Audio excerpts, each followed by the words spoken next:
Welcome to Australian Hunger. I am your host, Ben. On the show today, I've got Adam Kulga talking about Project Heavensent. Really, really interesting chat. Such a long chat, in fact, that I'm not going to have anything else to say, really. So let's get straight to it. His new album, Project Heavensent, as part of the Project Heavensent, Adam Kulga.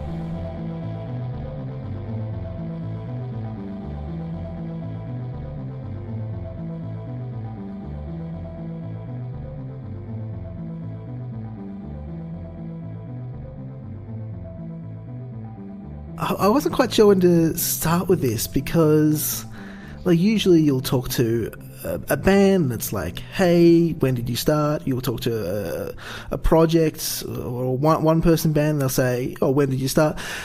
But it's kind of a bit more complicated than that.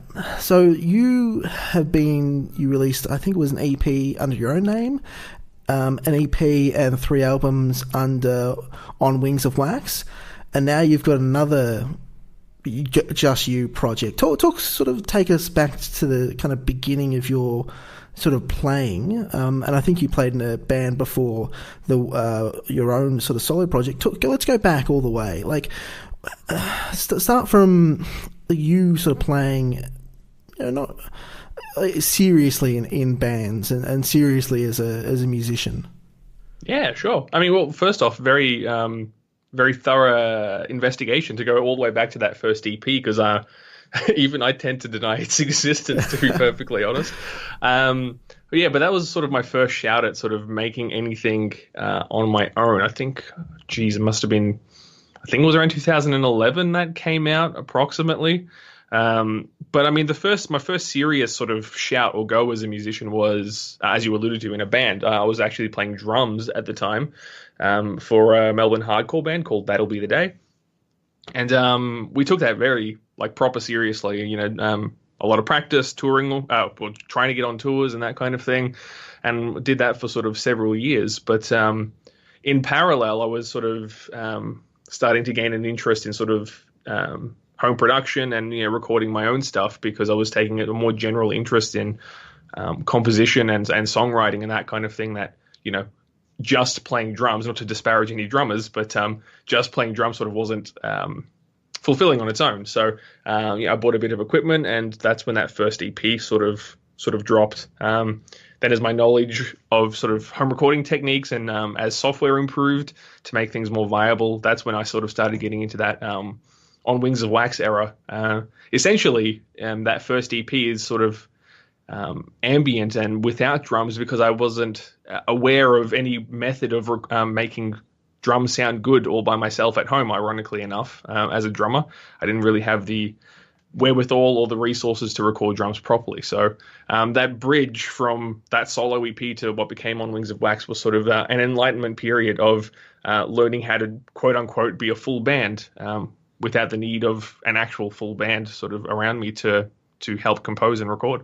I want to talk a bit more about On Wings of Wax, because sort of listening through that material, it's not just like, hey, you wanted to approach it and do a particular thing and you did that thing. No, it's kind of its own sort of journey in your kind of musical development. Talk a bit about what sort of happened to you during that period that makes all those albums sound just a little bit different from each other. Yeah, very much so. Really, I mean, there was, like you said, 3 records and an EP sort of spread over, a period of several years. And they were sort of very formative in a sense to a lot of my musical interests as I sort of got older and sort of my mind was expanded as to what was out there. It really went from, like, in the earlier days, very like riff driven stuff. Like I mentioned, I was in a sort of hardcore / metalcore band. So in those early days, I was very inspired by like August Burns Red and Parkway Drive in their sort of heyday. And geez, who else? Like The Ghost Inside, Misery Signals, who actually I still am very fond of to this day. Very sort of chuggy, sort of syncopated, complex, heavy stuff, right? But then also, I was never fond of being a vocalist back then either, so I kind of omitted that from the recording process. I wasn't keen on trying to write lyrics and that sort of thing, because I was also into instrumental stuff. Cloud Kicker being sort of chief among them, if you're familiar, who was sort of a similar deal, a sort of one-man project, doing everything out of their bedroom, so to speak. So it started from there, and then, you know, as I was getting older, I was getting into like softer, more progressive stuff. I was introduced to Carnival, for example, for the Aussie listeners. Hopefully we'll be familiar with them, and Cog as well, those kinds of bands. And then getting into, you know, more softer, expansive, like post-rock and that kind of thing. So really there's 3 records there, which I think of as a trilogy. There's the Escape, The Empty Bed, and The Long Way Home, which kind of form this interesting journey from something quite heavy and like chuggy and wanting to just be sort of metal to trying to get sort of quite textural and expansive, to the point where the last record, The Long Way Home, was written as a single, close to 30-minute piece, as opposed to a series of songs. So yeah, it was quite a time of change, because in that time as well, I also left That'll Be the Day. So the metalcore influence in my life became less and less as those years went on. What was really fascinating about that is, like, I was sort of, because, you know, coming to it fresh, didn't know what to expect. I assume it would be, you know, something more or less like Project Heavensent. And I definitely got that vibe from the first EP from you as a, you know, under your own name. And then it went kind of into this metalcore direction, then slowly kind of went back there. Like why? Like, I think maybe it's just because of the drums. Maybe it's a stupid question, but like, it almost seemed like you were so close to Project Heavensent, and then you kind of went on a big loop, and then found yourself back there almost. If that makes any sense. Yeah, it does. I mean, it's kind of funny now, sort of trying to look at it in hindsight, because in some senses back then it was really like a functional limitation when it came to recording. Like I was saying before, that first EP, there was a sheer absence of the ability to do drums, which kind of forcibly drove me towards trying to do something like, you know, softer and more contemplative, I suppose. I mean, to an extent, the interest in, like, for example, acoustic music, and, like, I wouldn't quite say I'm not a big folk music listener per se, but, you know, I do enjoy the occasional, like, acoustic duo or that kind of thing, which kind of always existed but was sort of less influential in my life. You know, when I was in That'll Be the Day, it was such a predominant feature of what I did that it's mostly all I listened to. So yeah, it's I'm just sort of just trying to process it, because you do raise a kind of interesting point. There was also this sort of sense of how do I, like, forcible siloing of my various influences, if that makes sense, where you know, even going back several years, I did like playing with ambient texture and more expansive sounds. However, I thought to myself, you know, that's not metalcore, or that's not gent, or whatever have you. So I would tend to steer it away from what I was composing at that time, which was, you know, more metalcore oriented, I suppose. So I guess as one gets older and one listens to more stuff, one has less trepidation to sort of try to amalgamate influences into a sort of a single sort of musical vision. But then it's also, like, just technical lack of ability as well. As you listen to the records going back, I think you'll find each one sort of sounds more conducive and flows better than the last, which is something that's always a primary focus for me. But I just didn't necessarily have the ability or the cognitive function to really make seemingly disparate genres sort of marry together and sound like a cohesive band or a musical composition. I think this sets us up perfectly to go into Project Heavensent. Like, so you've got On Wings of Wax. Why did you decide to stop doing that and start a different project? Because, you know, there's definitely a through line that you could have drawn between those two different things. Yeah, definitely so. And it's funny, like if we sort of look at the backstory before this record came out, or before I was working on the first, I guess, the debut record for Project Heavensent, I was still, like, for months, maybe even a year or more, trying to compose what would have been the next On Wings of Wax record.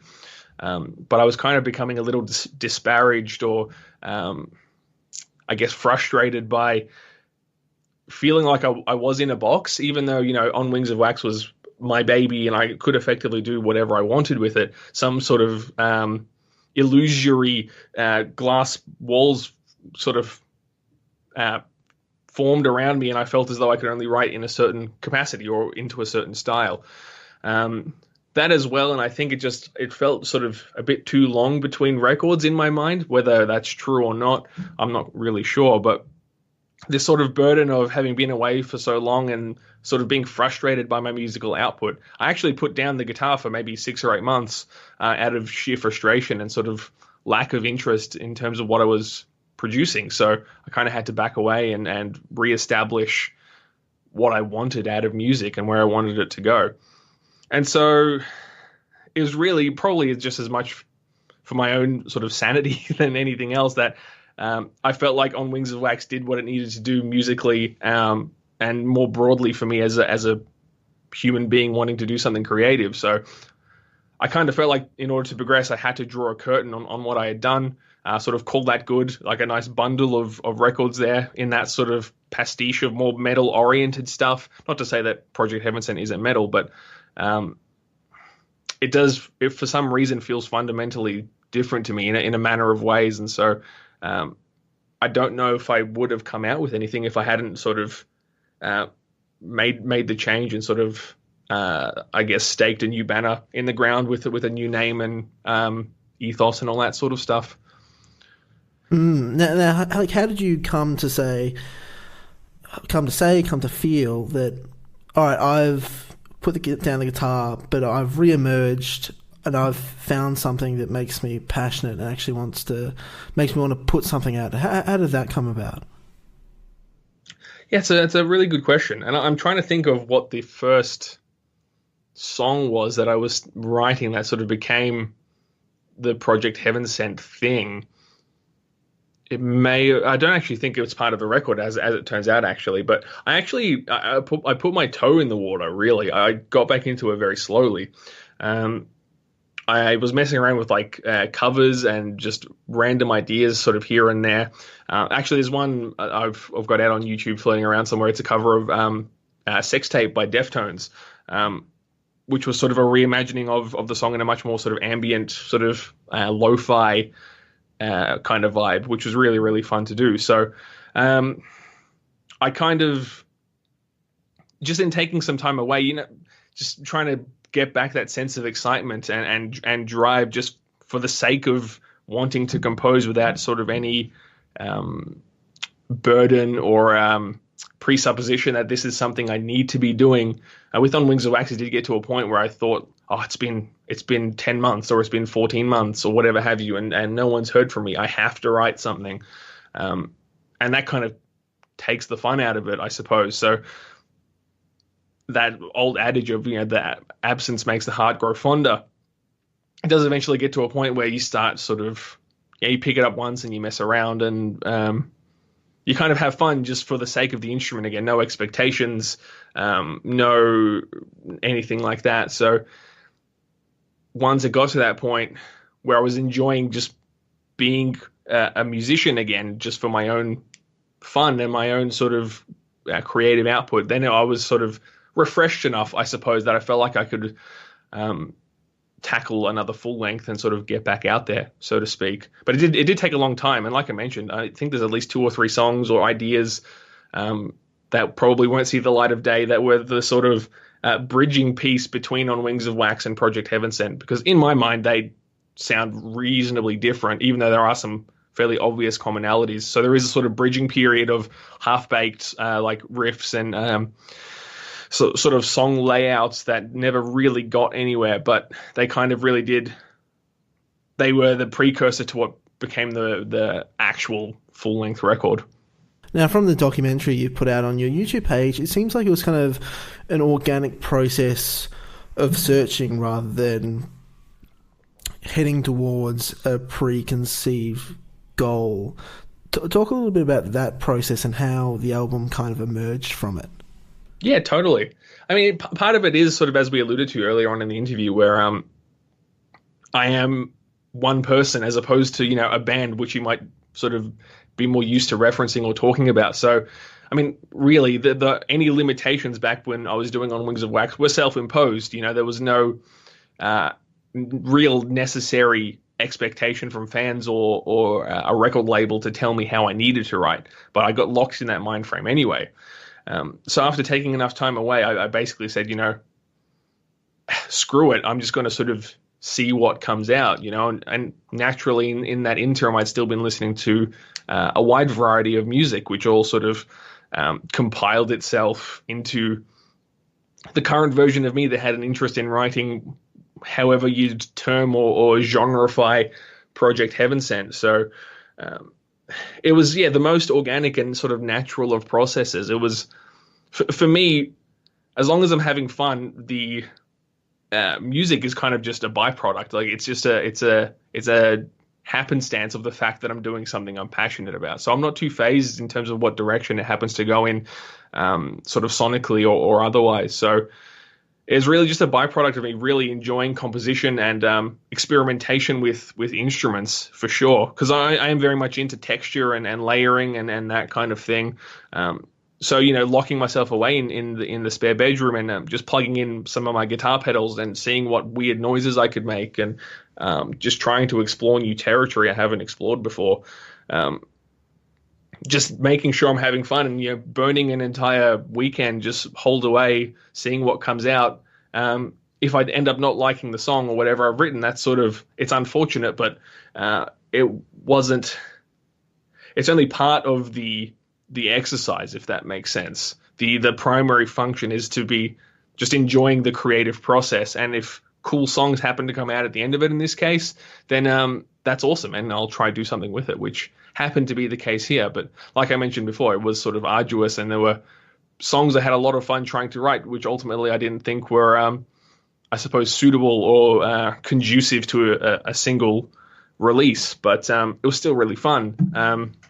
And so it was kind of just like, let's sort of do whatever and see what happens. And part of it as well is just like I've mentioned, just like I mentioned earlier, getting better at the instruments, getting better at composition meant I could write a thing that was more cohesive and more sort of free flowing and more welcoming to seemingly disparate influences. Because I did start to sort of, I feel as though my ability to sort of bring in a wide array of influences is getting better as I'm sort of getting older and listening to, gathering more ideas and that kind of thing. Like, stripping back to kind of a more basic question, where does the name Project Heavensent come from? Sure thing. It's a kind of two-pronged, I suppose, this kind of, I don't want to say like dichotomous name, but it kind of has two meanings. But back when I was writing this record, but before anyone was aware of it or I had any social media presence, it was just me writing stuff. And it got to a point where I'm like, well, A, I want to put vocals in this, so I need some kind of lyrical driving force. And B, I just simply didn't have a name for what this thing would be called. Some people like to put it out under their own name, but I do prefer to sort of present the impression that there's a band behind the music, so to speak. I think it's just sort of easier to process in the sort of general public. But that aside, I also have an interest in writing and narrative fiction and that kind of thing, and science fiction chief among them. And so part of what a side project I was working on was this thing I was kind of calling Project Heavensent, which is this right now very loose sort of skeleton framework of a science fiction narrative I'm working on. I just thought it kind of sounded cool, but also kind of felt it thematically appropriate to plug into the kind of sonic information that was sort of being produced as a byproduct of me writing stuff. So rather than leaving these as separate entities, I thought I'll sort of borrow from this very loose narrative I've got going on off to the side and incorporate it into the musical structure. So it became this sort of twofold approach of this sort of sci-fi concept, roughly blended in with just sort of music that I'm writing and having fun with. So, and then also then to that point takes on a double meaning because lyrically it's trying to address a lot of sort of social issues I suppose, among people, and a bunch of sort of deep themes like that, as I'm sure you can imagine. And Project Heavensent is kind of this loose commentary referring to this, I think, apathetic mindset that people can tend to fall into in their day-to-day lives where, they wish for something to change in their lives, but it isn't changing, and kind of are hoping for some external force to sort of lift them out of any depressive state they might be in or whatever have you. So Project Heavensent, or the term Heavensent, is sort of my roundabout reference to that kind of theme, which is like a relatively central pillar to the science fiction narrative, and then by proxy the music itself. One thing that kind of fascinates me about this is you're a drummer for a band. You're all things except a vocalist for 2 EPs, 3 albums, and then you add vocals. Like, what happened there? That's a good question. I mean, to an extent, I always had this sort of internal conflict because I was developing some vocal competence as early back as when I was in That'll Be the Day. Not as a main vocalist, mind you, but I was doing some backup vocals on the EP that we recorded, and sometimes live, depending on when you play on small stages, the drummer isn't always afforded a vocal microphone. But so being interested in heavy bands, I was that teenager who was like, oh man, I really wish I could scream like Winston from Parkway Drive, but how the hell do you do it? Just throw my arms up in the air and kind of give up on the notion. But then as time went on and I did a bit of research, I started to find the roots of what became my vocal style way back in those early days. But again, I mean, I guess it was probably a sense of dissatisfaction in terms of like the vocals not being fully developed, and this sort of internal conflict in terms of, I don't want to just scream, I want to be able to sing as well. But then my clean singing is even to this day still I would term it appalling. So just never having the full confidence in my vocals to put them in music, I suppose. And bearing in mind as well, like living in parents' homes and what have you, back in those days, I could record almost silently for the most part, but then doing bellowing, heavy metal vocals from my upstairs bedroom and startling the neighbors was always a reasonable put off when it came to sort of inserting a vocal style into my music. So many detractive factors at that point in time prevented me from really being utterly convinced that vocals were necessary. And also I think a pretentious streak really back then was just say, oh, but music doesn't need lyrics. That's absurd. And so I sort of just arbitrarily tried to prove that point by, being thoroughly unoriginal, as it turns out, and being one amongst many instrumental-only bands of that period. But I think the vocals are really interesting approach. They kind of have that a definite hardcore streak, obviously from where your roots, but then they're kind of, I think, pitched a lot lower than a lot of hardcore, metalcore, sort of similar vocals are. They kind of have a almost mournful quality to them throughout the album. Talk a little bit about how you sort of developed them. Were you aiming for anything in particular, to emulate people? Was there particular things that you were doing to practice? How they came along sort of in the background and then emerged in this album? Yeah, sure thing. It's an interesting one. I mean, naturally, like any vocalist, there's sort of physiological boundaries in which I need to operate. And to that point, there's only one. The foundation of my vocals are just one of I'm trying to remember the terminology. There's vocal fry, which is what you hear on a lot of like metalcore bands and that kind of thing. And there's another one, and the term escapes me, but I've only really been able to manage one type of scream, fundamentally speaking. Back in the day, I really liked those hardcore screamers, like I mentioned before, like the Ghost Inside, that sort of more breathy, open sounding vocal that isn't really that distorted. But back in the day, my scream was much more akin to someone like Winston from Parkway Drive, or Aaron Turner from formerly ISIS, and now ISIS the band, obviously not the organization. Now Old Man Gloom and Sumac. In the more modern day, I'd equate my original vocal style to something like that, very distorted and low pitched and sort of brooding, I suppose, in that kind of way. But then for my mind, didn't really suit the motif in terms of like the overall musical structure for Project Heavensent. And I was getting really into bands like primarily Envy, who was an emo / hardcore band out of Japan. That much more sort of angsty, intense, emotional kind of vocal delivery, which I was never able to master. And really only in doing this record, I was able to sort of find a way to find that delivery, which is sort of, when I'm delivering the vocals, it's sort of that foundation of a really heavily distorted scream, but it's almost a blend. It's almost like spoken word-ish. Like, for example, in the months leading up to the record, I was listening to a lot of La Dispute, and they've got that sort of like that mostly spoken word kind of delivery, which is kind of really intense, but not in any way sort of melodic or like a traditional musical scream. So it was that attempt to sort of marry those two notions, more than anything else, trying to, like you kind of touch on, like get a really emotional, mournful, intense delivery that wasn't necessarily just, quote unquote brutal. I was trying to find a balance, especially for like a lot of the cleaner sections, because sort of screaming your head off with really intense, distorted vocals was not going to suit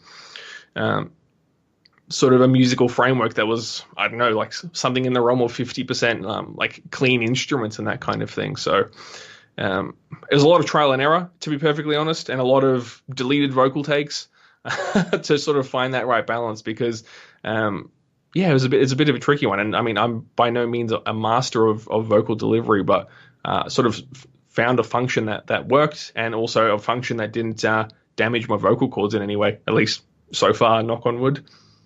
Yeah, that's about the truth. Two other aspects of the album I found really interesting were the inclusion of quite a lot more synths. I can't recall if there was a lot of synth in the previous albums, but I think there's definitely more if there were in the previous one, as well as the length. Like, it was a lot longer. Talk about those two aspects and how they've sort of become, I don't know, more prominent in your music. Yeah, sure thing. The synths were an interesting one. You were pretty on point there. I mean, in my previous work, only really in the last record, The Long Way Home, were there sort of a semi-presence of synths in some section. Even back then, I was interested in sort of ambient textures and that kind of thing, but it was very guitar-driven. So it was kind of a lot of putting reverb and effects on my guitar, but really still being effectively a guitar-driven project, where now I got much more interested in like software plugins, like synth plugins. A very good friend of mine, his name is Ricardo, who writes sort of synthwave / outrun stuff, sort of put me onto a lot of really cool plugins that he uses for his work. And, a lot of them were free or not much money. So I sort of, just for the sake of it, just sort of jumped in there and, for free, why not just sort of try and see if I can incorporate this into my writing? And lo and behold, it sort of worked. And it kind of speaks to a wider, I suppose, ethos or drive in terms of making musical stuff, where I find myself more productive when I'm sort of adding a new element each time around. So sort of something new and intriguing to kind of drag me through the process, I suppose.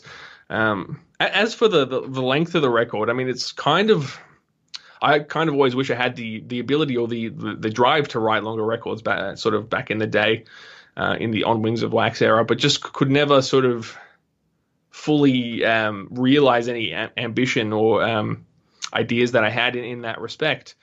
But really, in that time between then and now, listening to a lot more sort of drawn out ambient stuff like the post metal genre and like bands. Trying to think, for example, like Shells is a great example.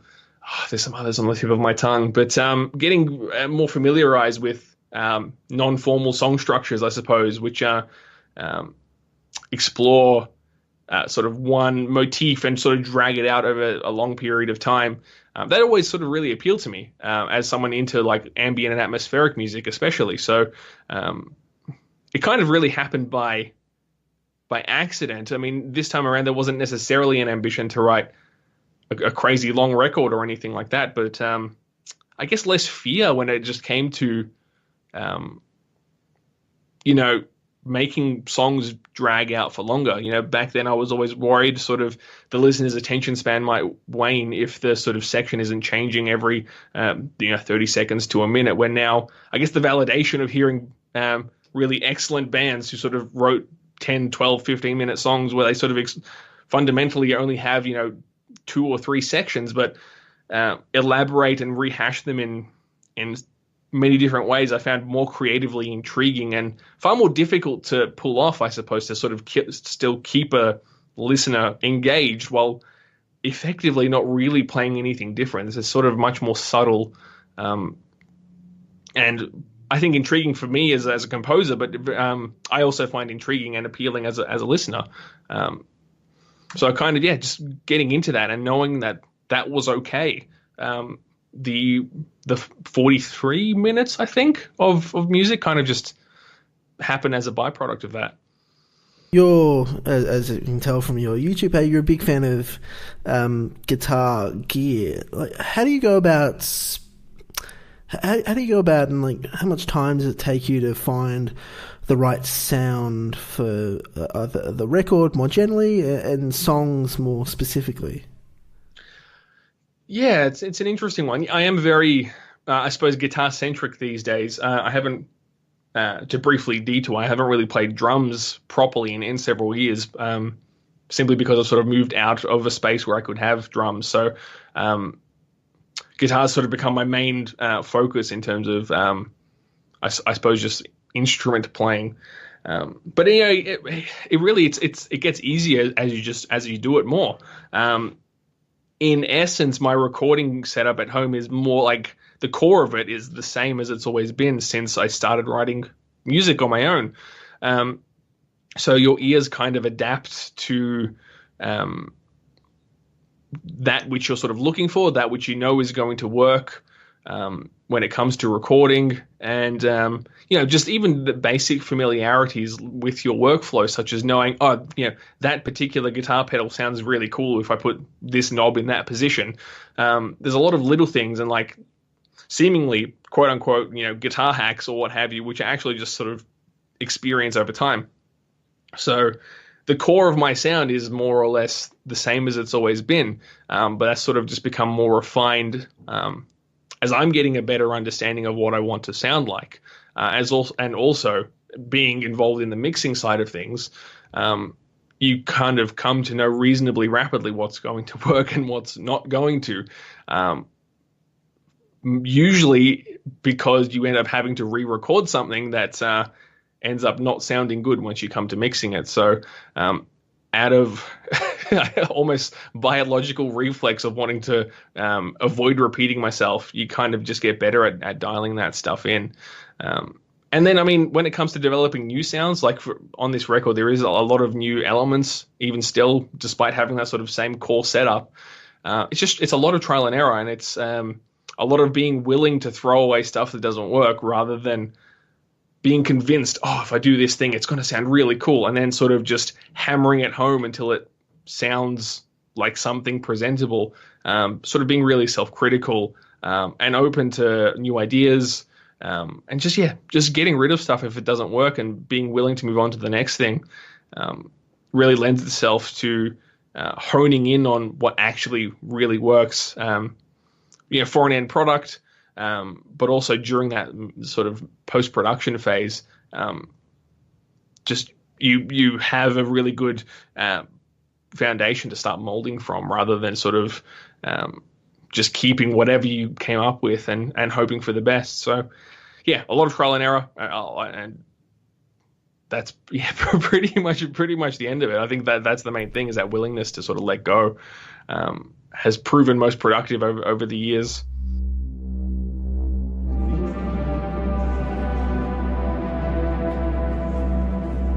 We cross our bridges when we come to them, and burn them behind us. Nothing can tell our progress, except a memory of small smoke and a presumption that once our eyes would.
So you did this one all at home. Yep. Run us through like how that's been. And I think you've done a little bit of some of the elements of that before. How was it doing on this record? Were there stuff you were approaching newly? Was there stuff you were refining? Like all that kind of junk? Yeah. It's a lot of the new stuff. I mean, do you want me to delve in terms of the more technical side of things, or? Yeah, by all means. Yeah, sure thing.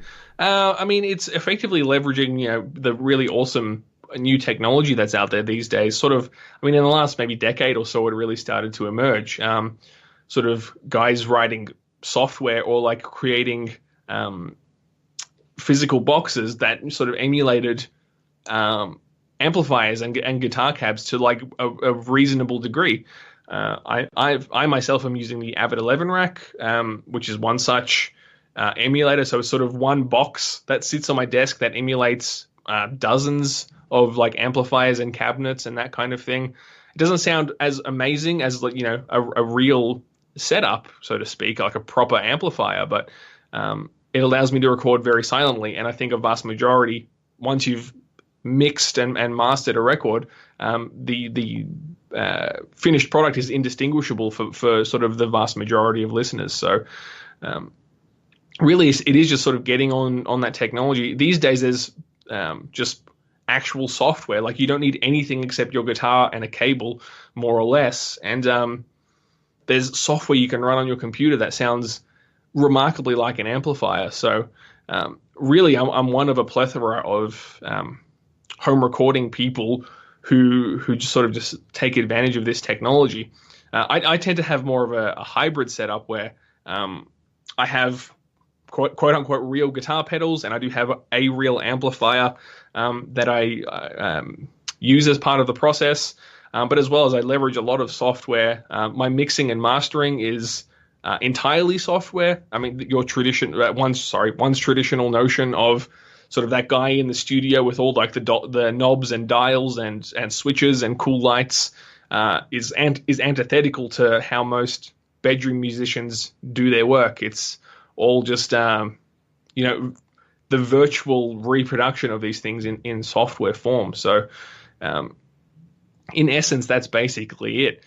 Drum wise as well, again, it's just leveraging really amazing software that's out there. For anyone who's interested, I used a product called Easy Drummer. I think Easy Drummer version 2 from memory, and a company called TuneTrack make that. But there's several competitors out there to that company who make effectively like sample libraries. So very good engineers go in very nice rooms across the world and record isolated samples of every drum and cymbal you could think conceivable, and then package that up into a very easy to use piece of software, so you can essentially sequence what sounds like real drums. So that's really basically it, is sort of staying abreast of amazing sort of virtual instruments, I suppose, has been the crux of how I do things since I started recording music. And really my introduction to that world was what rapidly got me started in home recording. As soon as I realized this was even possible, I sort of jumped on that train as soon as I could. It's pretty incredible. Like quite a few of the people I've spoken to of the short run so far of this podcast have basically been doing something very similar to what you've been doing.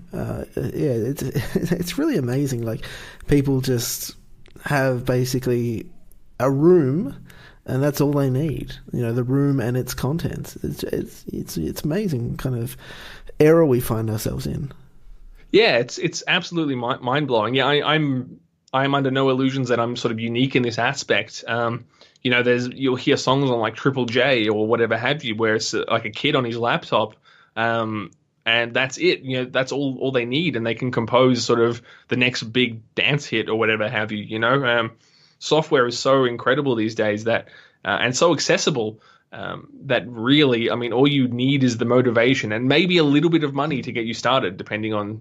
Because there is some necessary hardware in some cases, a computer not least of which. But I mean, these things are so available in our world these days that pretty much anyone will have a computer that you can conceivably make music on. So you just need to be motivated and interested, and the sort of the whole musical world is at your fingertips.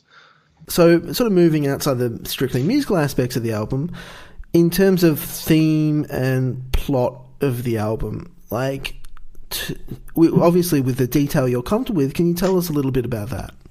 Yeah, sure thing. I mean, I'll do my best. I mean, honestly, it is, in terms of a structured narrative, it's quite nebulous. It's not really fully fleshed out, but sort of it's good enough that I felt I could leverage it to at least write this record. And now I'm actually in the process of sort of trying to dial in as something that's a little more succinct and sort of usable in a narrative context, if that makes sense. But essentially, this record here, in that sort of narrative world, is a prequel, or like, how would you even compare it? I don't want to get super nerdy, but I mean, if you're familiar with something like what the Silmarillion is to the Lord of the Rings saga, it's this sort of general overview of what the world is and its contents, and sort of how things came to be in what you'd then call the present day if you were sort of reading a book or something like that. So it's setting the scene of this future world, I suppose, or it's our world essentially in probably a few centuries' time, where in essence humanity is being forced to expedite their leaving of planet Earth because it's functionally destroyed it, or taken all of its useful resources and can no longer exist on Earth, and so emerge to the stars and try to find another place to survive. And that's where the name Project Heavensent came from on that side of things, because it's it'd be like the code name or like the operation sort of name, if that makes sense, of like the scientists of the world trying to figure out where they could sort of reestablish humanity. So that's sort of the core of what then would form the sort of more present day story, which would be occurring after all that's happened, and there's sort of human colonies have resettled elsewhere, and this whole other sort of story undertakes itself. But in essence, really, once I introduce it to the musical concept, it kind of just becomes a vehicle for me expressing my own thoughts and views and those kinds of things. I mean, humanity and its sort of abuse of the planet, not least of which sort of among them, but it's also this sort of exploration of a lot of themes around more sort of general societal frameworks and political structures and all those kinds of things, and really personal stuff too, like exploring, I imagine this big sci-fi narrative, but how if you zoom in on that, there are real people being affected by these fictional tragedies that I'm talking about, like real families and real individuals getting, displaced or sick or killed or whatever have you, being affected by these sort of oppressive circumstances. So through that, I then explore, a lot of stuff to do with my own relationships and my own sort of, or the way I see the world from the inside out, as well as how I think it functions from the outside in. It's this whole sort of weird dichotomous, seemingly contradictory in a sense story, which in my head somehow all plugs in together and kind of tells a story, I think. At this stage, I feel like a couple of centuries might be optimistic, unfortunately.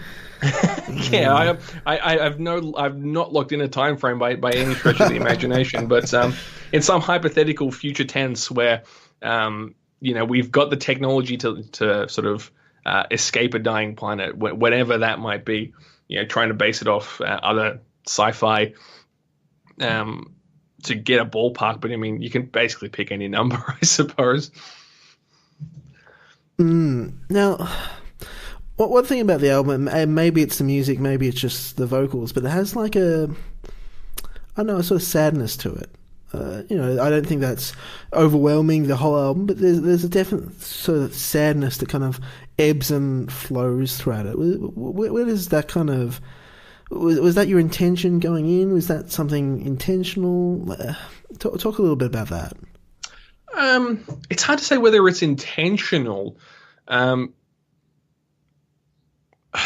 mean, I don't necessarily set out to tell sad stories or anything like that, but I do think there's sort of, I mean, to be antithetical to the sort of the pop radio machine that sort of a lot of us hear every day, where it's sort of exploring very shallow, basic, generally cheerful emotions. So I think, it can come across sort of sad or melancholic, and I'm by no means disappointed by that sort of coming through, because it is, I mean, at the very least, it's exploring very emotionally complex things, I think. I mean, it even goes, in my mind, beyond sort of sadness and anger, and those kinds of things. It's exploring like the notion of altruism and how that can get distorted through a particular lens, and a whole bunch of other really sort of complex sort of things. So it is definitely not a happy record by any stretch of the imagination. And while not strictly an ambition moment to moment, I'm not writing things that I don't sit there going, oh, this doesn't sound sad enough, I need to make it sound sadder, or anything of that nature. It's in the moment, it's just sort of, in my head, proper art is something really cathartic and expressive. So I suppose what I need to get out of me at some level is sort of complex and melancholic sort of ideas that I wouldn't necessarily express to a person face to face. If I was sort of having a conversation around drinks, I wouldn't necessarily get into these sorts of topics. So really, in that respect, music becomes my only real vehicle for trying to express what I think are what are really important sort of deep issues for me, but what I think are also issues that I think need to be expressed to a wider audience. And part of what I hope in getting this record out there is that it does sort of achieve a level of sort of introspection or reflection on the listener, insofar that they might sort of experience such things, but also in hearing them from another source, sort of be able to process some of these more challenging ideas, and hopefully, come out the other end a slightly happier or more optimistic person or something like that.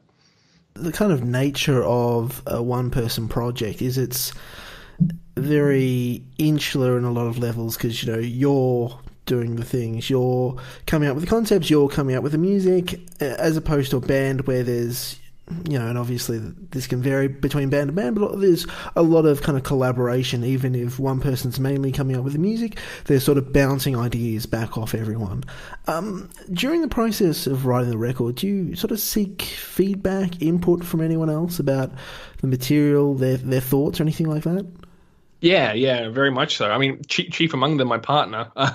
It's like every 20 minutes or so, I'm like yelling over my shoulder to her, saying like, "Oh, what do you think of this?" And seeking that validation, because otherwise there really isn't any. It's sort of a funny sort of dichotomous experience, because being the only quote unquote band member means I can do whatever I want. There's no restrictions. I have no band members to disappoint or frustrate because the song's not going in the direction they want. It's not this sort of proverbial tug of war. But the flip side of that, it can be challenging at times, because, I write a thing and I go, is this good? I think it's good, but really, is it good? Oh, is it good? I don't know. And you kind of go back and forth amongst yourself, essentially, being really unsure of, the direction an idea might be taking. So I definitely bounce a lot of stuff off my partner, and she tends to have a good sort of critical ear, and has been with me since I've been writing music, basically since forever. So is sort of familiar with my process and that kind of thing. So many thanks to her, and of course a few friends here and there at work, like my buddy Rick, who I mentioned earlier, who's also a composer. I threw a lot of ideas at him, especially in the mixing phase of things, because he's also a trained musician and has a really good ear for those kinds of things. So luckily I have a few close people around me to sort of help me through the process, because on some level it can get a little challenging to sort of be sure enough of oneself and the I guess end products to be confident enough to say, here's, just sort of go with the thing and put it out there without sort of anyone else listening to it. I think ultimately it's probably a little dangerous to be so sure of a thing. I mean, if you have no choice, of course, that's totally fine. But having a friendly ear or two to borrow once in a while is hugely beneficial. And it's probably one of the primary things I do miss from functioning in a more band-oriented context. Now, on YouTube, you've kind of got some behind-the-scenes little documentary series about the making album. Why did you decide to put that together as you were sort of progressing slowly towards this release? Yeah, I mean, unfortunately, it's not something that I really that really came to full fruition. Just to briefly touch on that, it came to a point where it felt a little inhibitive to the creative process to sort of try and document it. But it is something I'm still interested in doing, because I do have a general interest in like videography and photography and that kind of thing. So if I can find a way to marry that back into the creative process, that would be really cool. I mean, I guess it's just sort of, I have an intrinsic interest in bands or in the creative process more generally, and sort of have the utmost respect for creatives who sort of open the door sort of behind the scenes into what really goes on. I think there's a lot to learn from that kind of thing. And I mean, I've watched countless documentaries and sort of, studio footage of musicians and how they do things, and it's really informed a lot of how I tend to do things. That's not to say that I'm someone people should necessarily be learning off, but nevertheless, I thought, hey, I'll try put this thing out there, and if there's something to glean, if it sort of piques someone else's interest in sort of undertaking a creative endeavor, then I'll sort of call that a win. Yeah, in part, I mean, if I'm going to be brutally honest, in part it is. I'm going to say the word cross-promotional, as ugly as that might sound, because the musical landscape is so challenging these days that if you have extra dimensions to offer the sort of listening or consuming public, there's a hope that that'll sort of drag them into being interested in the long term, and being interested in future records when they come out, or telling their friends about this thing, becoming invested. So there's always just that hope that in doing more stuff creatively and sort of spreading oneself over a broader distance, that it's essentially casting the net a little wider and hoping that these elements combined will create an engaged audience. Mm-hmm. What does the future hold for Project Heavensent? That's a really good question. I mean, the core of it is essentially make more music, whatever form that takes. I mean, I've kind of hopped, skipped, and jumped through projects as we've touched on through this interview. But I mean, in more pragmatic terms, now that this record's done, I'm taking a little bit of a break, just to sort of musically, I suppose, absorb some more influence. And basically, I don't want to sound the same as the last record, so I'm sort of trying to give myself a little time to sort of gestate and sort of evolve a little bit in a sort of sonic sense, for lack of a better term. But in the meantime, I'm sort of trying to figure out what narrative structure the record might take.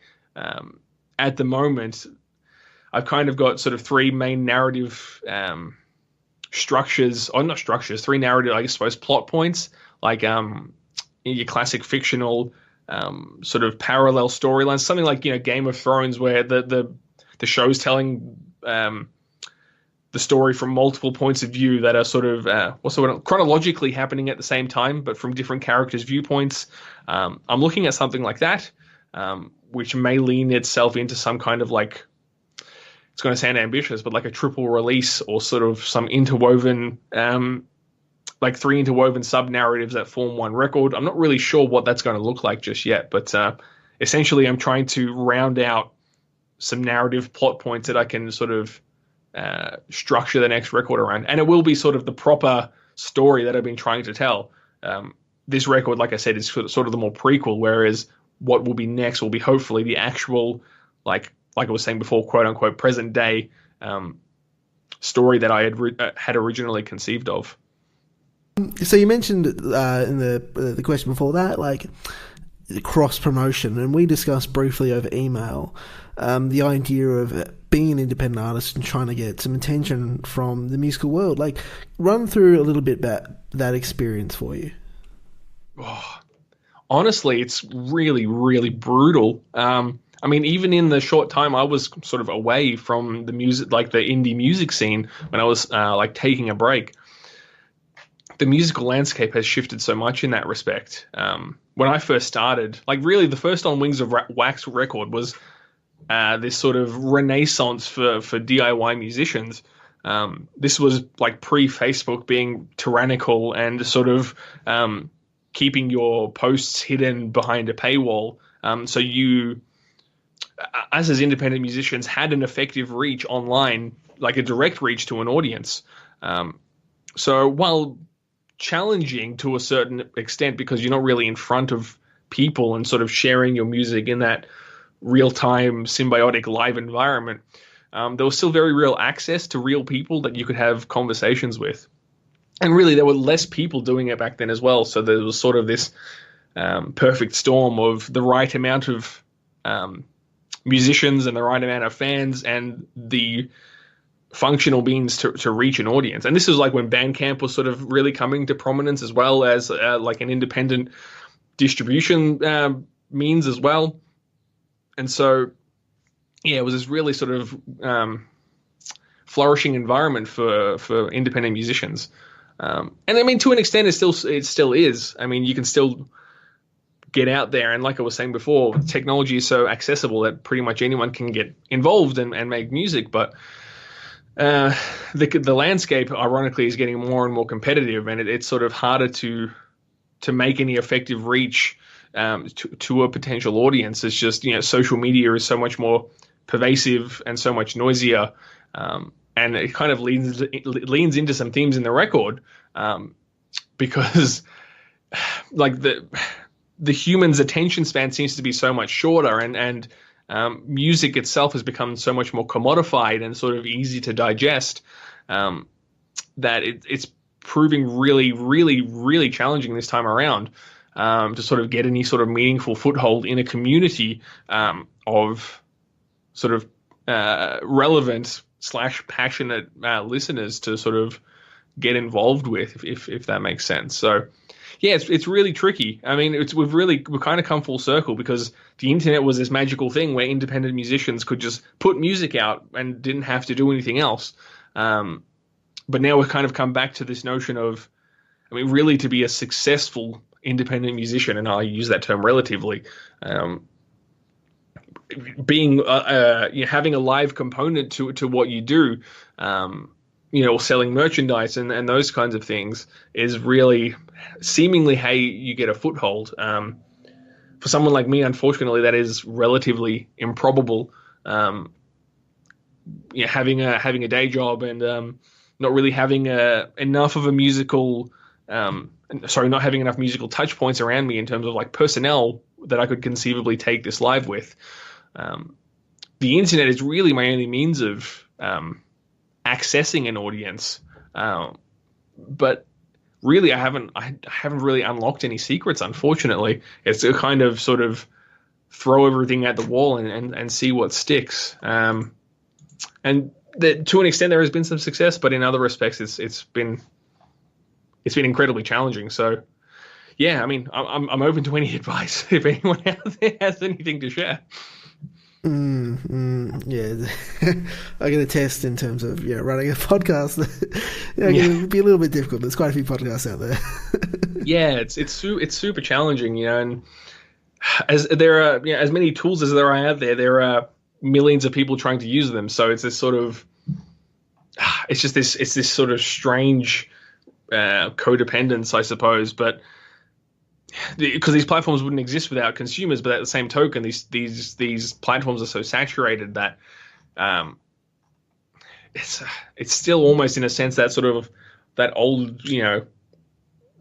fairy tale story of a band getting picked up when they play that terrible club, but some record executive happened to be there. It's kind of like that now, but instead of a terrible pub and a record executive, it's Twitter and a retweet from someone with 1 million followers. It's still it still has that luck of the draw kind of vibe to a certain extent, and everyone else is sort of at the bottom trying to sort of scrape their way, up the totem pole. When did you start listening to heavy music, and what was it that appealed to you? Ooh, I think I might have been, I was maybe 12 or 13 years old when I sort of heard what I'd term heavy music for the first time. I started learning drums a little bit before that, and so my drum teacher started getting me into bands like the Red Hot Chili Peppers, for example, were one of the first sort of rock bands I learned to drum along with. And then from there, I mean, it was at a time where the radio still played, like mainstream radio still occasionally played sort of more alternative stuff. So I think POD was the first heavy music that I sort of gained access to. What was the song? It was Alive. Yeah, that was the song. That was the first like proper heavy song I heard and like really resonated with me. I don't know what it is, honestly, because my musical knowledge was still so nebulous that it didn't necessarily appeal to me in like a technical sense where I was like, oh, I see what that drum is doing. It's hard to say. It's a little intangible, but something about it sort of clicked. And from there, I actually went and bought POD's record, which was Satellite at that time.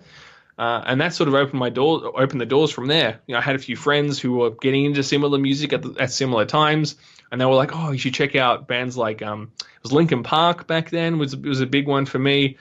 3 Days Grace, like a lot of the post grunge of that era. Breaking Benjamin, that kind of opened my eyes to sort of distorted guitars and big drums and that kind of thing."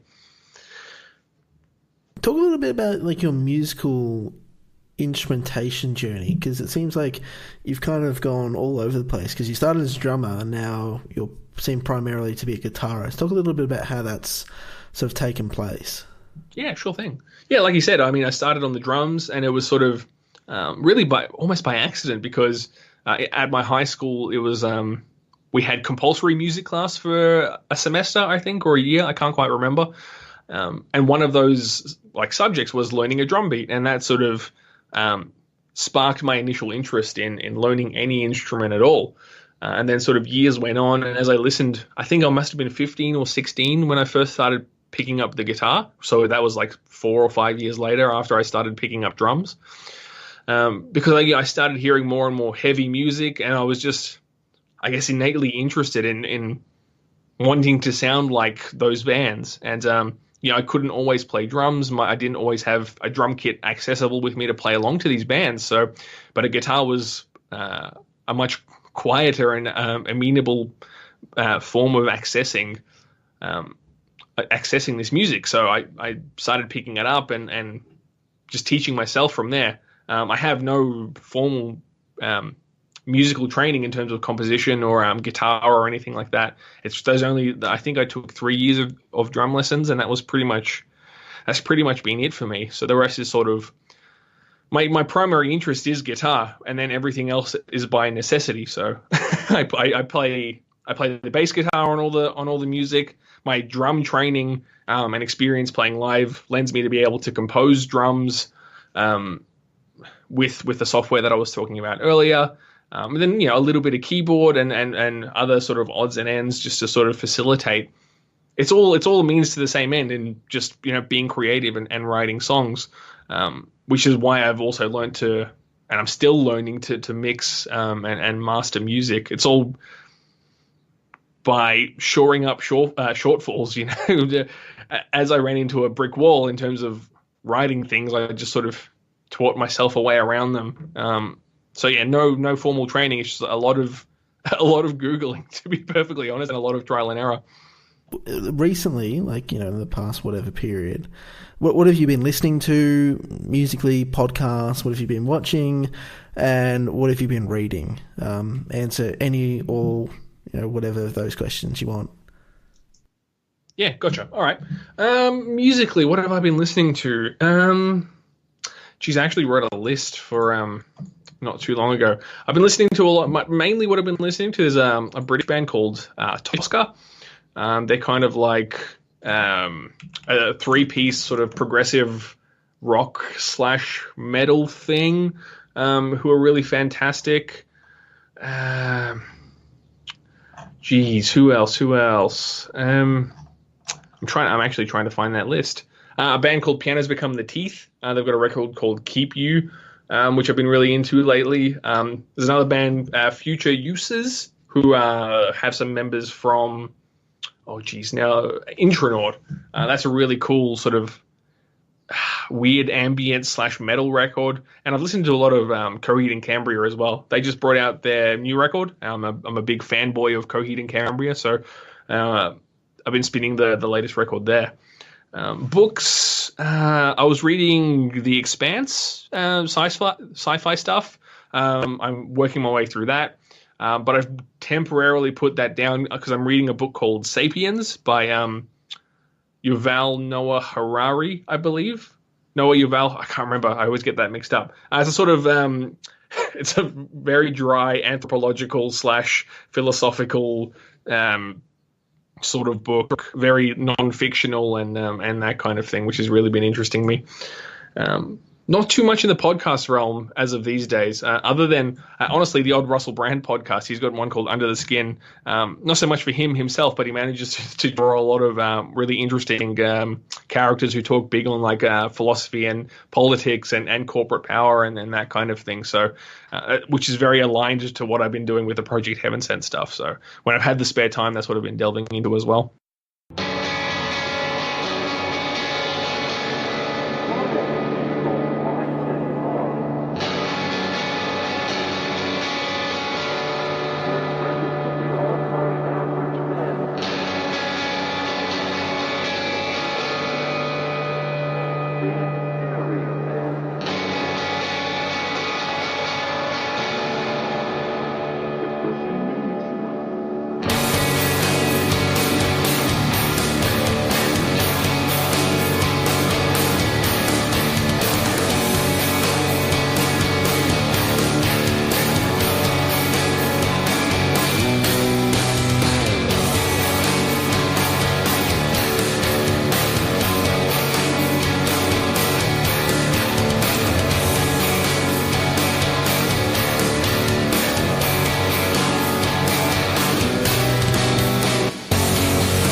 That was wrote by Project Heavensent, and before that, in the middle of the interview, we heard A Need for Departure, also by Project Heavensent from the album Project Heavensent by Adam Kulga. Thanks to him for chatting to me. I took a significant chunk out of this evening, but he was a great sport about it. And really, really interesting conversation. I feel like we went to a lot of places, and I'm looking forward to him releasing another album so we can go to a bunch more places, because I feel like, especially as you mentioned, the sort of ideas of corporate power. One of my favourite all-time interviews with Future Corps, we talked a lot about sort of the world we live in more broadly, and I don't know if I got to that as much as I might have liked to with Adam, but hopefully in the future. So check out Project Heavensent. Really, really good album. I think it's going to be really up there for me in terms of top albums for the year. No recommendation, just go check out Project Heavensent. If you have a comment, question, any kind of stuff like that, you can hit me up on Twitter, OzHunger. You can do Facebook, Instagram, whatever. Email australianhunger@gmail.com. If you're in a band and want an interview, let me know and I'll take a look. We'll see what happens. I will have an interview later this week with Lage, chat to them, went some really interesting directions which I wasn't expecting. But until then, thanks for listening, and I hope you join me later in the week. Bye.